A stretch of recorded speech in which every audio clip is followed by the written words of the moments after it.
अपने दिए वचन को निभाने मैं आप तक पहुंच गया मगध नरेश।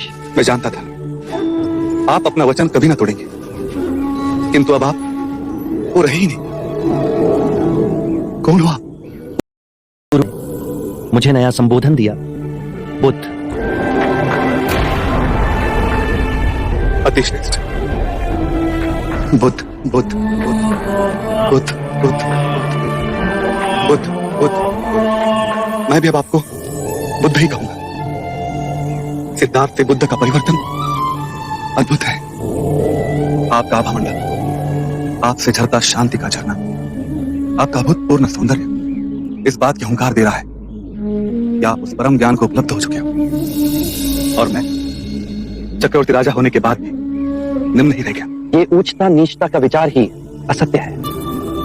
पहले क्षण आपने मुझे अपनी बुद्धि से देखा, इसीलिए आपको हमारे बीच अंतर का विचार आया। उसके बाद आपने मुझे अपने मन की आंखों से देखा, वहां आपकी चेतना विभाजित ना हो सके। क्या अंतर है आप में और मुझ में?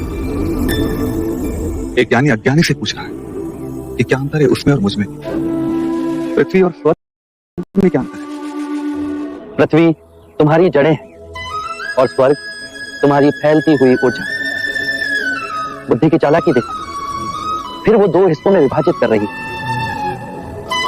आप धार्मिक हो या नैतिक? नैतिकता और धर्म अलग? हाँ, नैतिकता स्वर्ग का प्रलोभन देती है, नरक से डराती है, दो हिस्सों में बांटती है। धर्म ऐसा नहीं करता। तो फिर धर्म क्या है? परम ज्ञान क्या है? केवल अनुभूति। स्वयं को जानो, स्वयं को पहचानो। कोई विचार नहीं, कोई जिज्ञासा नहीं, केवल अनुभव। स्वयं को मध्य में केंद्रित रखो, विरोधों से ऊपर उठो, और जब तुम्हें यह अनुभव होगा तो विभाजित कर देखने के बाद स्वयं गिर जाएगी, जैसे पतझड़ में वृक्ष से पत्ते सूखकर स्वयं गिर जाते हैं। मैं भी इस परम अनुभव को उपलब्ध हो सकता हूँ? अवश्य। हम सब में वही चेतना की नदी है जो सूरज, चंद्रमा, सितारे, आकाशगंगाओं में बहती। परम ज्ञान का द्वार हम सबके भीतर है। आप मुझे अपना अनुयायी बनाएंगे? अवश्य।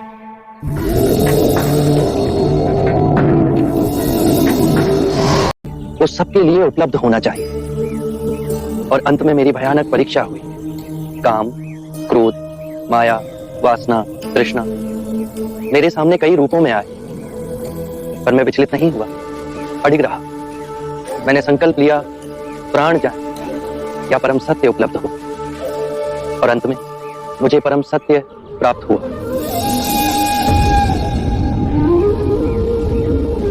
हे पुरुष बुद्ध, मुझे उस मार्ग पर पहला पग रखना तो सिखाओ। कारण और प्रभाव की सूक्ष्म और अदृश्य श्रृंखला से पूरी सृष्टि बंधी। यदि तुम अच्छे कृत्य करोगे तो ताल की लहरों की तरह जन्म जन्म उसकी तरंगे तुम्हारे जीवन को कंपित करेगी, तुम्हें बौद्धित्व तक पहुंचाएगी। उसी के विपरीत यदि तुम बुरे कृत्य करोगे तो उसकी बेड़ियां जन्मों तक तुम्हें बांधेगी और घसीटती जाएंगी। पर जहां खड़े हो, जिस क्षण में हो, यदि उस क्षण में स्थिर हुए, शांत हुए, तो तुम अपने अंदर एक मध्य बिंदु को पाओगे जिसे ना दुख होता है ना सुख, जो इस कार्य कारण सिद्धांत की पूरी श्रृंखला को तोड़ के तुम्हें परम सत्य से जोड़ता है।